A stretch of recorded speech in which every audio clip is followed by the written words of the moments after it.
Hello, today we're going to do a listener Q&A. It's been a little overdue and there's a lot of questions to get to. We're going to talk about what's coming next. We're going to talk about what you're worried about right now, processing messes that are going on, and a lot more. So let's take our first listener question. Hi, Travis. Thanks for all that you do. I appreciate the information that you provide us here. Greatly appreciated. So my question is, I currently have 99 qualifying payments for PSLF and would complete my 120 payments in March of 2026. That is if I'm able to buy back the months I lost on the save forbearance. I submitted an application to leave save plan and move to the IBR in November of 2024. I used my 2023 tax return, which I knew would be significantly lower than my 2024 tax return would be. And for my 2024 tax return, I'm filing an extension with the hope that my application to move to the IBR will be processed before the October deadline to file extended taxes, and that they will use my 2023 taxes to calculate my loan payment. So here are my questions. If I am asked to recertify in February of 2026, which it appears they have said, which I could hypothetically use my 2024 taxes. So my question would be, will the buyback amount be calculated based on my 2024 taxes if my payments up until that point had been my 2023 taxes? Because they gave us that extension to recertify, so I would technically be paying on my 2023 taxes? Or will they calculate it based on my 2024 taxes? So again, I'm going to apply for forgiveness in March of 2026. And then my second question, when I submitted my application to move from SAVE to IBR, I checked consent to the IRS sharing with the Department of Education. Is this going to be a problem when the extended tax filing deadline is up in October? Will this cause them to automatically use my latest taxes when the extended recertification is up in February of 2026? I am worried that if I revoke consent, though, it will cause more IBR processing time delays, because I'm still waiting for them to process even moving me to the IBR. And then finally, and this one you don't have to answer, it's just a thought. In the recent statements by the Department of Education, they keep referring to themselves as, quote, education and not, quote, Department of Education. Is this a way for them to insinuate that it's no longer a department?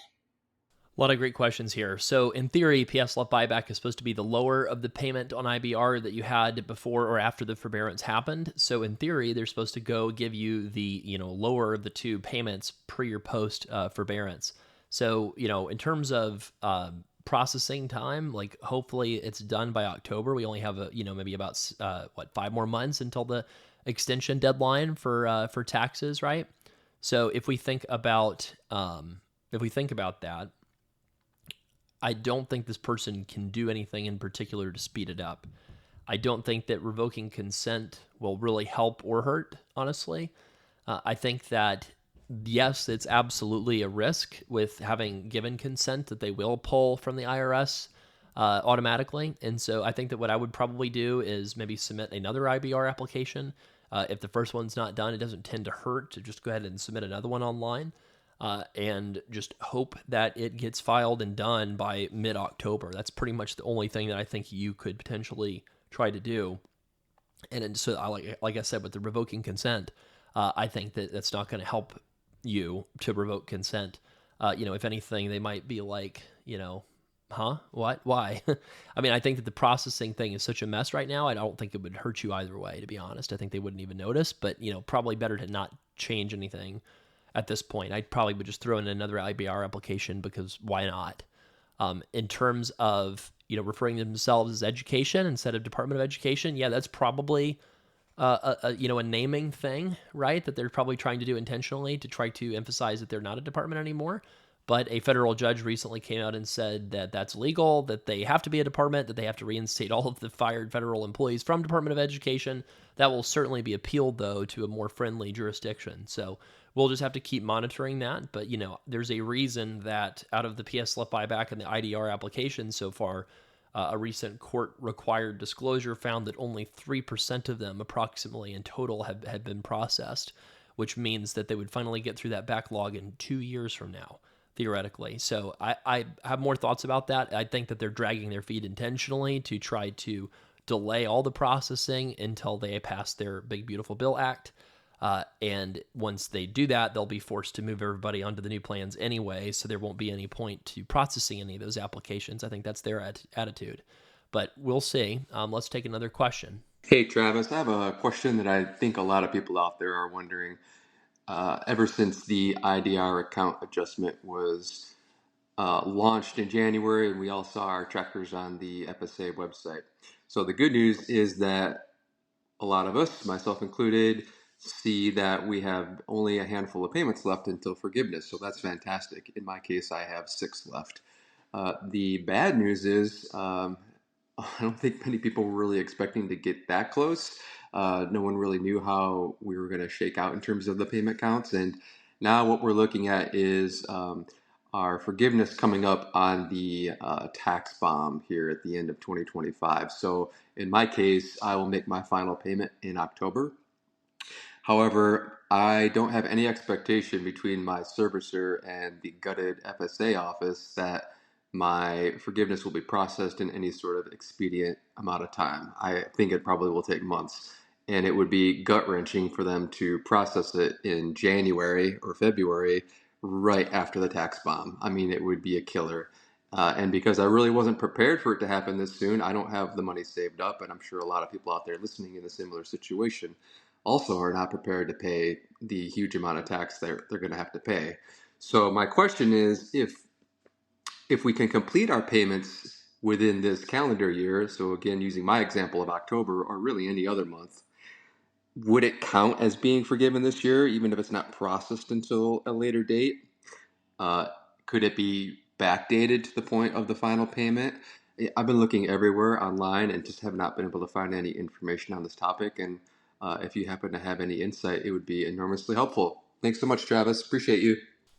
Wow, this is a real interesting one, too. So, if you get it forgiven, I believe the as of date would be the principal as of date in the NSLDS. So the principal as of date would be when they determine you have made your 120th payment. They would backdate it to whatever final date that you should have made your final payment on. But with this Department of Ed, we cannot really know either way what they will do. Like, there's no way to control this, I think, unfortunately. So here's some positive, kind of thoughts about it. If it happens in 2025, you're partying because you don't have to pay any taxes on the forgiven balance, right? This person's a non-PSLF borrower, probably, obviously, calling in. And, if I'm thinking about what happens if this occurs in 2026, there would be no choice but to do some tax planning around this. You would probably look at whatever the tax bill that comes out with this Big Beautiful Bill Act. Again, that's the name of the bill. Don't shoot the messenger. That's literally what they're calling it. That's the formal name of the bill. So the Big Beautiful Bill Act, if they pass it and, they do all these changes to the tax code, there might be like opportunities for bonus depreciation, for example. Maybe, for example, if you are a business owner, perhaps you could, and obviously if you're not doing PSLF, you're probably in the private sector. So could you become a business owner or practice owner, for example, and purchase a car with, car payments and see if you could depreciate through, like a Section 179A deduction against your tax bomb amount, for example. Or, if there is bonus depreciation for real estate, have you always been dreaming of a vacation home and maybe you don't have a lot of assets, but you can't afford it with your income? Maybe you do the Airbnb vacation home bonus depreciation thing if that survives in the latest version of the bill. So I think that in 2026, you would either get it forgiven tax-free, or you would have a lot of tax planning opportunities. Either way, I think that you would be able to survive if you're really intentional about planning for it. But that is pretty stressful. And, sometimes with stressful things, the only thing you can do is just try to do your best to mentally and financially prepare and hope for the best, but preparing for the worst. Let's take another question.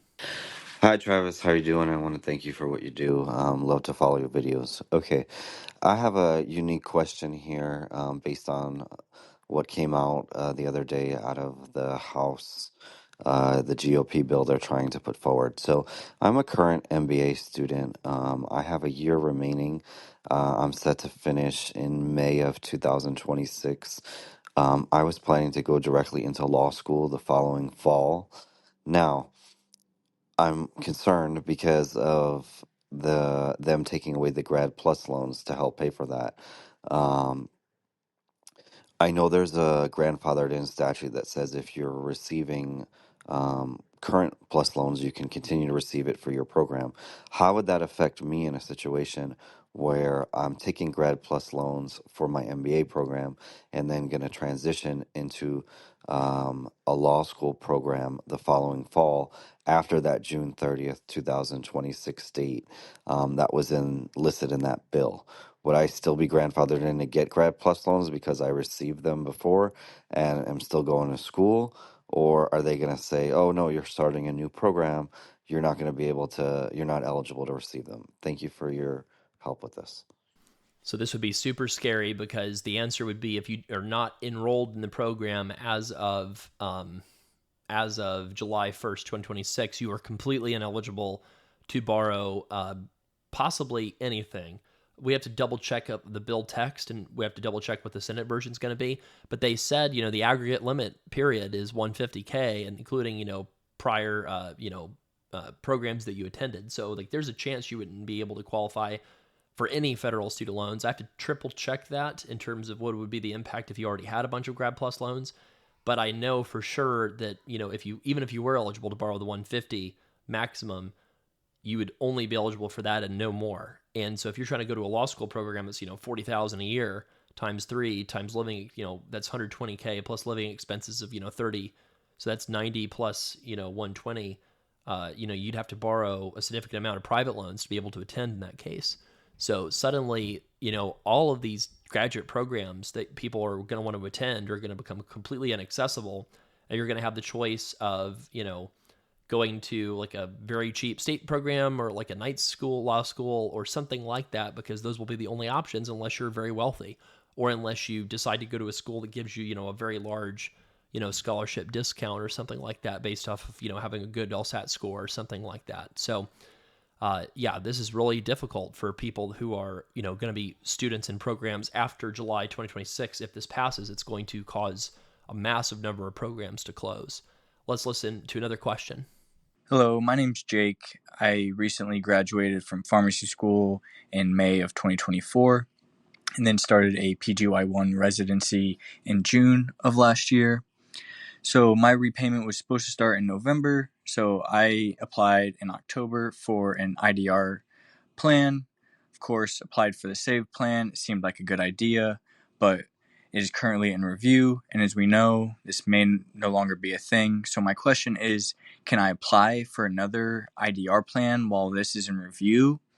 And I did not consolidate my loans. Should this be something that I do as well going forward? Thanks. So for this person, I mean, like consolidation at this point probably doesn't help them any. It probably didn't hurt you any, but it probably didn't help you any either. So you probably would just keep the loans as is, just straight up direct loans. Now, in some ways, this might help people if they need to pay off their loans. It really depends on how much Jake's got in pharmacy school loans. Because if he's got, 150,000, let's say he's making 120 at some point and working in the private sector as a pharmacist, well, you probably will want to pay that loan back and pay it back through refinancing at some point. And there would probably be some opportunities planning wise if you don't consolidate to, refinance only the grad plus loans that have a high rate of interest. Tackle those first, right? Maybe you're refinancing all your 7% loans and leaving the 5 and 6% alone, keeping them federal just for some of those forbearance protections. Maybe you're taking down those refinance loans first and then paying off the rest. So, can you apply for a different IBR plan? Yes, you can apply for IBR, and you can, apply on studentaid.gov/IDR. And the question is, do you qualify for new IBR or old IBR? If you qualify for new IBR, that might be helpful only for the next few months, depending on how this GOP bill goes. But if this person's got more than a 2-to-1 debt to income ratio from pharmacy school, a lot of people do have a much higher debt to income ratio than 2-to-1 for pharmacy school, especially if you go to one of the private ones. Then you would go for forgiveness either way, probably. And the question would be how optimized can you make it? But yeah, I would probably decide, do you need to pay off your loans or do you need to go for forgiveness? And then you need to figure that out first. And then if you need to pay off your loans, you want to write out the 0% subsidies on save. If you need to go for forgiveness, you need to get credit on forgiveness and get onto an IBR plan that qualifies for that. So, that's kind of what our consult service does. If anybody knows they need that, studentloanplanner.com/book. Let's take another question. Hello, Travis. I just first wanted to thank you for the podcast. I've been following it for probably about a year now. I am working towards PSLF, and I had a question about when to apply. Whenever I am on studentaid.gov, I see my progress towards my PSLF qualifying payments, and it appears that about half of the loans that I see on the list have a different payment account. They have about 7 more than my other half, and I think that's due to the fact I applied for the PSLF limited PSLF waiver, and it counted some of my payments towards the loans that I had during my undergraduate. And then whenever I went to graduate school, I got a new set of loans, and those loans have about 7 less qualifying payments. So I was just wondering, when should I apply for PSLF? Or do I apply for PSLF twice for both sets of loans? The other confusing part of this is I guess I thought my loans were consolidated, but just looking closer at it, may not be consolidated because they all show up as separate loans. And some of them are unsubsidized, some of them are subsidized. Some of them are listed and they say consolidation loan. So it's a little all over the place, but main question being, when do I apply? November 2025, where I would be set to get forgiveness for these 114 qualifying payments for the undergraduate loans, or in June 2026, where it looks like I might be due for forgiveness for the graduate loans. I'm sorry for the long message. Hopefully I can get some advice here. Thank you so much. So if you have 2 different PSLF dates, yeah, you're going to have to apply with 2 separate batches. And, in a perfect world, you maybe would consolidate to get it all done at once, because you can consolidate them again and theoretically get a weighted average. But at this point, I would not do that because it's probably too dangerous, because they could just wipe out that executive order overnight and then suddenly take back that rule that exists that says PSLF, after the PSLF IDR waivers, consolidations are supposed to be weighted average. That could be gone at a moment's notice. So I would keep it as is. And if you need to apply twice, that's probably what you're going to need to do. So kind of a mess, but that's probably the right way to go about it. And yeah, if you have several loans listed, then it looks like they didn't consolidate everything for some reason. All right, let's do another question. Hi there. My name is Morgan. I am just recording a message with a couple questions about the new law that was proposed. The first question is as it relates to taxability of forgiveness at the end of the term. I'm curious whether or not that's addressed and whether the any forgiven amount would be continued to be considered taxable income. The second question that I have is with respect to people that have maybe really high balances compared to income, where the payments based off of income are not covering the full amount of interest on the loan. Or it looks like the new law may be accounted for that in some way to cap interest and I think it was to allow like at least $50 a month of progress towards loan payment. So curious if you could expand a little bit on those types of situations. Thanks so much. Yeah, so the new law does reimpose the tax bomb. They view that as critical because they made forgiveness tax free under the Biden administration specifically because they wanted to do mass cancellation. So the tax bomb is sort of a casualty of Republicans wanting to block any future Democratic administration that does not have unified control of Congress and the White House from doing any cancellation whatsoever, because if they did, it would result in massive tax bills for everybody. So they are intentionally reimposing the tax bomb to prevent them from doing any mass cancellation. That's the reason they're doing it. Now, in terms of in terms of the interest cap, they're basically doing what they're doing on the SAVE plan. So if your required payment isn't enough to cover the interest, the rest of the interest is subsidized. They do chip in like a $50 per month, amount on the principal, but it's so small. Like for a lot of people in our audience, I think it's kind of pretty irrelevant, honestly. They're trying to make everybody think that what you've got to do is pay down your loan. That's what they're trying to do, is convince everybody that the only thing to do with student loans is just to pay them off. That's it. Of course, we know the math does not support that for a lot of existing borrowers that have very high debt to income ratios.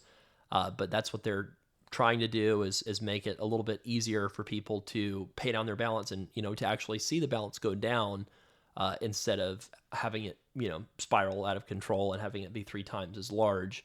It seems like both parties at least agree on that's a problem. So that's kind of an interesting development in that bill. Next question. Hello, my name is Vernon. Mine is straightforward, but I'm looking for advice on what to do with my remaining 11 student loans awarded between 2011 and 2016.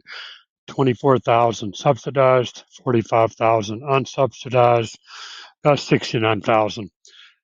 I am 60 years old. PSLF is not an option. Income recertification has been pushed out until July of 2026, but payments resume on 8/18 of 25 at an amount that is nearly 40% of my take-home pay. The income recertification is based on my wife and I filing taxes jointly, but for 2024 we filed married separate. I believe I will qualify for an income-driven payment plan. I'm on the SAVE plan sitting in limbo. Should I go ahead and switch to an income-driven payment plan prior to July 4th, 2025, which is 45 days before repayment begins, so I can get a lower payment? Should I use a different approach? Should I wait? I lean towards doing an income-based repayment plan by July 4th. Thank you. So I'm just mentioning this because this gentleman said he's in his 60s, I believe. So, if you're a Parent Plus borrower, we need to triple check when the bill passes to see what's in the final version. But the current bill that's being proposed would create essentially a time bomb for Parent Plus borrowers, where you would have to be consolidated by July 2026 in some fashion. And if you are not, for Parent Plus borrowers, you would be completely screwed for all time in terms of being able to get on an affordable payment plan. You wouldn't even have the option, I believe, to even do the ICR plan. So for Parent Plus borrowers, if you consolidate before July 2026, you would be able to access the old IBR plan. So in some ways, that's kind of nice, because like the double consolidation, it kind of stinks that they're not honoring pay and not new IBR for that. But at least all Parent Plus borrowers could pretty straightforwardly access the IBR plan, which is very attractive compared to the ICR plan, and it's way more attractive than having to just pay it back. So for Parent Plus borrowers, and I'm not saying this gentleman might not even be a Parent Plus borrower, I just thought I'd mention it because he mentioned he was in his 60s, and a lot of people that are in their 60s might have Parent Plus, but they might have their own loans, or they might have both. And so for this gentleman, I think that yes, you need to file taxes separately if you can, without causing too much pain in terms of your tax penalties that you get hit with. And then I think that you would want to get onto the IBR plan, and I think you'd want to do it ASAP. And I think you'd want to do it once you have a married filing separate return to show as proof of income. And if you're eligible for only the IBR plan, your payments might not be that low, but it won't be 40% of your income, and that's definitely not doable. So I think that would be my suggestion: is yes, get onto an IBR plan ASAP for this person at studentaid.gov/IDR. Let's take another question. Hi, Travis. First of all, I want to say thank you so much for this podcast and all the information that you put out. It's really been invaluable for me on my student loan repayment journey. I am going for public service loan forgiveness. I have been stuck at 118 qualifying payments out of 120 since my last qualifying payment in May of 2024. I believe June and July of 2024, I was in a forbearance due to a change in the way that public service loan forgiveness was being handled over to student aid. And then I was stuck in save forbearance for a long time. I applied to buy back the time and save forbearance. I still have not heard back about that. I also applied to switch plans. I put in an IDR application to switch to IBR. That application was in a processing forbearance confirmed by Mohila, my servicer, from November 2024 to March 2025. So for 5 months worth of time, my IDR application, my account was in an processing forbearance because of my IDR application being processed. I have certified my employment. I'm still with a qualifying employer. I have certified my employment through April 2025, and they did not grant me any months towards any eligible months towards PSLF. So I did not get the 60 days worth of processing forbearance counted towards PSLF. Now, if I had gotten those 60 days processing forbearance counted towards PSLF, I would be at 120 and I would be done. I have called Mohila. I have called Student Aid. I also submitted a reconsideration request saying that I believe that my count is inaccurate due to not receiving time for the processing forbearance. At this point, I'm just curious, your take on this. I'm curious what else I can do to get those 2 months of processing forbearance time counted. At this point, I've been an entire year stuck 2 months shy of forgiveness. And I'm just trying anything and everything I can. So your advice would be, greatly appreciated. Thanks again. I'm sorry for this listener because that's so frustrating. I mean, so I would first submit an FSA complaint. So go to the FSA complaint center, just Google it, and you'll find the link. Submit a complaint saying, hey, I have processing forbearance while I was being switched to the IBR plan, and they haven't processed anything. They also have not given me any feedback on the PSLF buyback whatsoever.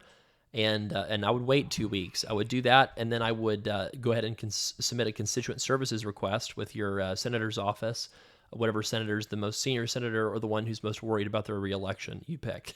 And I would just essentially say, that the FSA department or student Department of Ed is not processing anything for you, and you've been waiting for a year, and you've done everything that you possibly can, and they are just absolutely ignoring you, and that's unacceptable. Which it is. So I think that I would just get a lot more aggressive when it comes to the FSA complaints and then constituent services requests, which you find that by just typing in your senator's name, finding get help with the federal agency, find, wherever that thing is on their website, and then you'll submit a form request or a contact form request. They'll ask you for a privacy release. You sign that, and then you'll be able to ask for that office's help intervening with the Department of Ed or your servicer on your behalf. Let's take another question. Hi, Travis. Thanks for taking my question. My question is in regard to PSLF buyback. I submitted my request back in November of 2024. It's been 6 months or so since I've heard anything. I've been calling quite a bit, no update, nothing of that nature. And I'm on the save forbearance right now, and I have about 107 payments out of 120. I have over 120 eligible qualifying payments for PSLF. However, I'm trying to buy back around 13 to reach that 120 number, and I haven't heard anything from the education department regarding that request. I recently called them, I believe it was a few days ago, to inquire once again about what's the status of my PSLF since it's been past the 90 days. And they told me that since I'm in the save forbearance, like many of us are, they can't calculate my payment that I would have paid under a save forbearance buyback period. Some of the months I'm trying to buy back are under the save forbearance, and so they need an, I guess, IBR rated payment. I'm not really sure, but that's the way they explained it. So my question is, they said I could go off the save plan and apply for an IBR payment or an IBR, get back into the IBR repayment system, and then go into general forbearance and wait for my PSLF buyback to come back and then pay that off and reach PSLF forgiveness. But I'm unsure about what to do, because if I do that, are they going to actually process it, or am I going to have to stay in the IBR repayment for the next 6 months to a year, assuming it's still available? I think my payments would be around $4,000 when they calculated it per month. And so my big question is, should I just stay in the safe forbearance right now and see what happens? And hopefully my PSL buyback request will come through, or should I go ahead and switch over to IBR, go into general forbearance, and hopefully that will expedite my PSLF buyback request? Thank you. I mean, assuming you can make that payment, I mean, I think that I would go ahead and apply for IBR and get into a processing forbearance. At least it probably would last a couple months. And, that would also buy you a couple more months to see if they would process that PSLF buyback request. And then I would do the same thing that I told the last listener. I would go ahead and submit an FSA complaint saying, hey, what gives? Why is my buyback process why has it not been calculated, right? Because it's supposed to be the IBR payment before your forbearance or after, with the lower of it. And they're saying they can't calculate it. That's just made up. It's because the Department of Ed is not doing their job. They're not giving them any guidance, and so the servicer just doesn't know what to do. They probably gotten a wink, wink, nod, nod from the Department of Ed, basically to not do anything or to go super slow as they possibly can. So I think that that's probably what's going on. So I would submit the FSA complaint. I would get constituent services involved, and I would go ahead and apply for IBR, get the calculated payment. Ultimately, if they're telling you that you got to pay 40 grand to be done, like, if you can afford it, I know that I would probably accept that. I mean, it depends on if you can afford it, right? But if you have 400,000, I mean, if you have 400,000 of loans or something like that, if you can pay 40K right now to be done with the uncertainty that's going on with this administration, I would take that trade. Even though that's not really fair, but at least you'd be done, So let's listen to another question. Hi, Travis. Thanks so much for the podcast and the YouTube channel. I really appreciate it. Just a quick question. I'm switching from SAVE to IBR. I just submitted my application for that yesterday. And I'm just wondering, if I get denied for IBR because they take my spouse's income into consideration and our income together is too high, can I then go back, amend my tax return, change the filing status to married filing separately so that they only take my income into consideration, and then resubmit that application to switch into IBR? Thanks so much.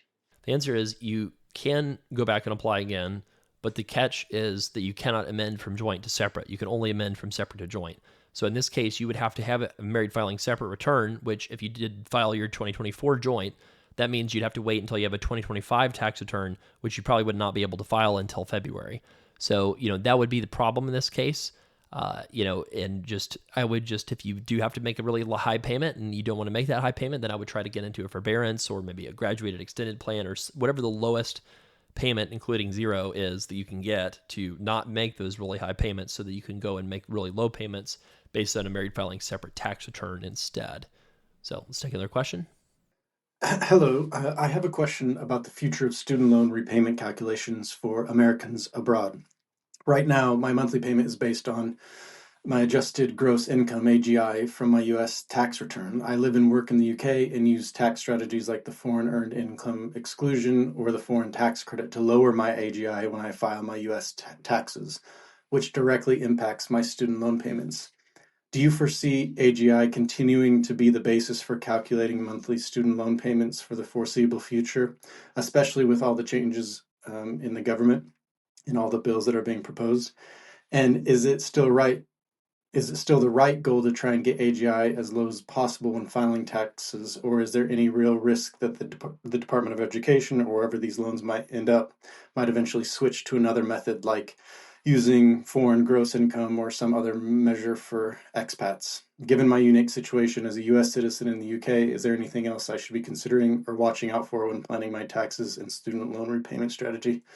And just for more information, I have over $380,000 in federal student loans, so it's quite important to lower my monthly payments because I can't afford them otherwise.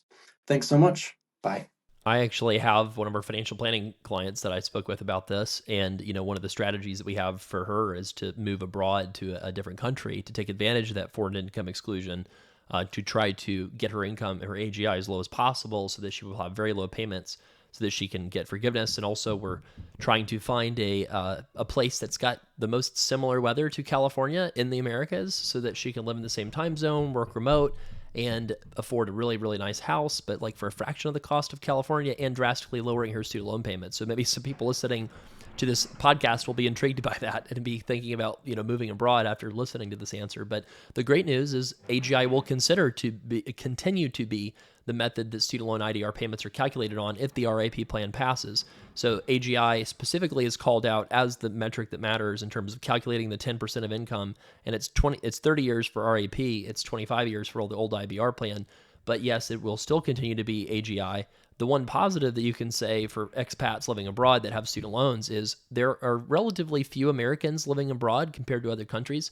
It's a lot more common to see Europeans living abroad, or to see Australians living abroad, or to see, New Zealanders living abroad. But Americans, the vast majority of us just live in America, and and that's kind of interesting. So this is something that the Congress is basically overlooking and not thinking too much about because there's not that many people it applies to. So knock on wood, the existing bill stays as is and keeps our expat folks, paying low payments. So we'll take a few more questions here. Hi, I had a question regarding the buyback program.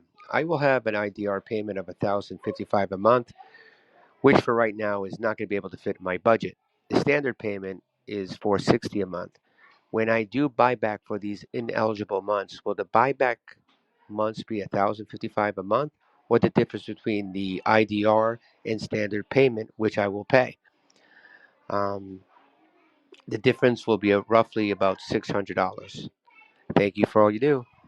So it should be the lower of the standard of the IBR payment. So I do believe it should be the 460 a month, but that is based off of, an administration that has processed only 3% of all the existing buyback applications. So it's supposed to be the lower of the amount, but, unfortunately I cannot guarantee anything because of how unpredictable things are right now.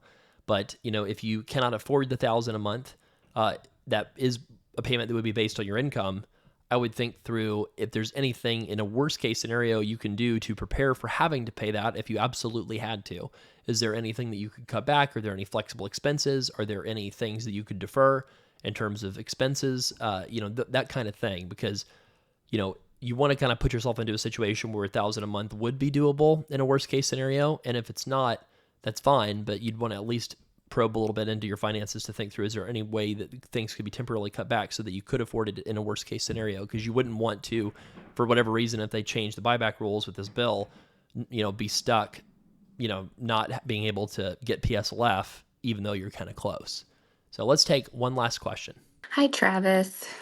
Really enjoyed the emails and the podcast.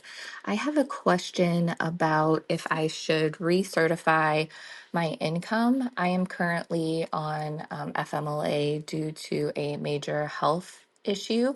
I am still working. I'm going through chemotherapy. And I don't have short term disability, unfortunately. So I am still working, but only about half of what I usually do. So, my question is, I am obviously making much less than what I normally do, and was thinking that maybe I could recertify my income to try and get a lower payment because I recently switched to the IBR plan to try and get loan forgiveness for the PSLF route. And my question is, should I do that? Because when I submit my pay stub, it will show that the hours worked are less than 40 hours a week. So even though I am considered full-time and I have HR to sign off on, saying that I'm a full-time employee, I wasn't sure if that would affect my eligibility by submitting a pay stub to try and get the lower payment if they see that if I'm not working the required 30 hours a week. Thanks for your help. First off, let me say that I really hope that this listener wins their battle with their chemo that they're going through, and that it's a quick and minor impact on their life, and they get back to a healthy and happy life ASAP.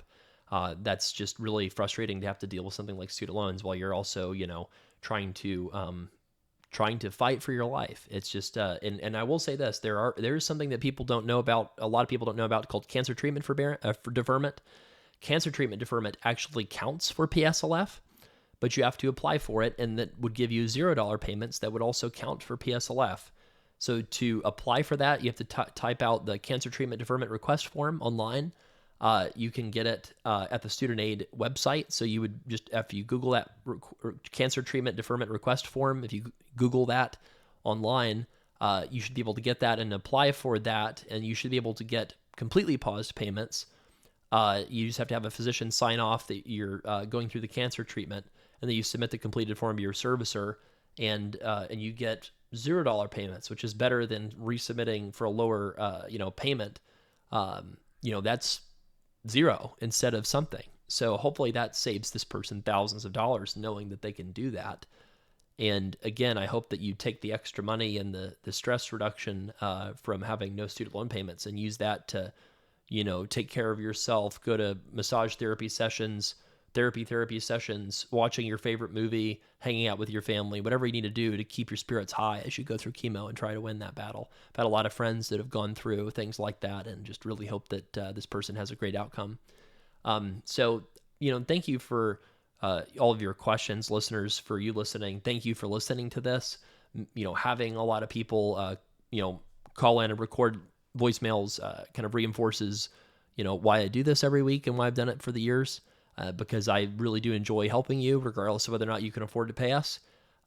So hopefully you believe me in that. So studentloanplanner.com/voicemail is the place to go if you'd like to ask your own question about future of student loans, about your own situation. We try to use this podcast to inform, sometimes entertain, but also to give back, knowing that some people are going to listen to this podcast and know that we know what we're talking about, and they just want to get it over with and get a one-on-one plan and stop listening to the podcast. And some people who listen can't afford our services, and we're able to give back in some capacity with the voicemail thing that we have for the pod. So again, studentloanplanner.com/voicemail. If you want to record your own question, it's really easy. You just press a button on your phone and speak into it, and that's it. And then if you need a plan, go to studentloanplanner.com. And then I just want to say, I hope you have a wonderful week. I hope you're enjoying your summer. And until next time, this is Travis with the Student Loan Planner Podcast. Thank you for listening. Are you on the free Student Loan Planner email list? If yes, you could upgrade your experience and discover student loan loopholes so good, they might get repealed if I talk about them publicly. Find out my very best thought leadership that I really just can't be super open about anymore, unfortunately. If you want to get our very best tips, not just the ones that I can share for free, then go to studentloanplanner.com/insider to get a special discount for your year membership. That's studentloanplanner.com/insider and get our very best dozens of bonus content and tips that's going to save you money and get you out of student debt faster.